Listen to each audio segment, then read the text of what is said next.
মৌসুমী বায়ুর প্রভাবে সারা দেশে ঝরছে হালকা থেকে মাঝারি ধরনের বৃষ্টি।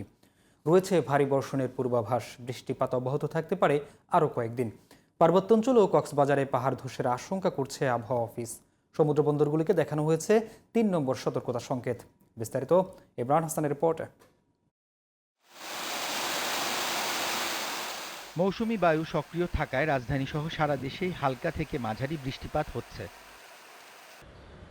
আবহাওয়া অফিস জানিয়েছে, আগামী ৪ জুলাই পর্যন্ত দেশের ৮ বিভাগের অধিকাংশ জায়গায় অস্থায়ীভাবে দমকা হাওয়াসহ হালকা থেকে মাঝারি ধরনের বৃষ্টি অথবা বজ্র বৃষ্টি হতে পারে। সেই সঙ্গে রংপুর, ময়মনসিংহ ও সিলেট এলাকায় মাঝারি থেকে অতি ভারী বর্ষণের পূর্বাভাস দেওয়া হয়েছে।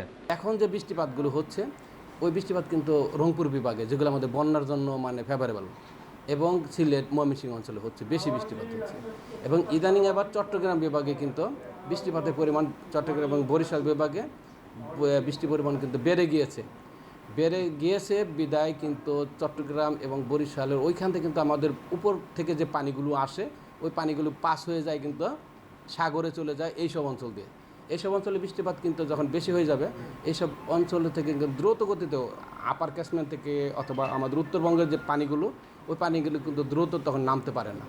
বৃষ্টির কারণে পার্বত্য ৩ জেলা এবং কক্সবাজারে পাহাড় ধসের আশঙ্কা রয়েছে বলে জানিয়েছে আবহাওয়া অফিস। কোনো ঘূর্ণিঝড়ের সম্ভাবনা নাই। এখন যা হবে, বৃষ্টি হবে বর্ষার জন্য, ঘূর্ণিঝড়ের সম্ভাবনা নাই, ওই আশঙ্কা নাই। এছাড়া উত্তর বঙ্গোপসাগর, দেশের উপকূলীয় এলাকা এবং সমুদ্র বন্দরের উপর দিয়ে বয়ে যেতে পারে দমকা থেকে ঝড়ো হাওয়া। এজন্য মাছ ধরার ট্রলারগুলোকে সমুদ্রের কাছাকাছি থাকতে বলেছে আবহাওয়া office. Imran Hasan, GTV news, Dhaka.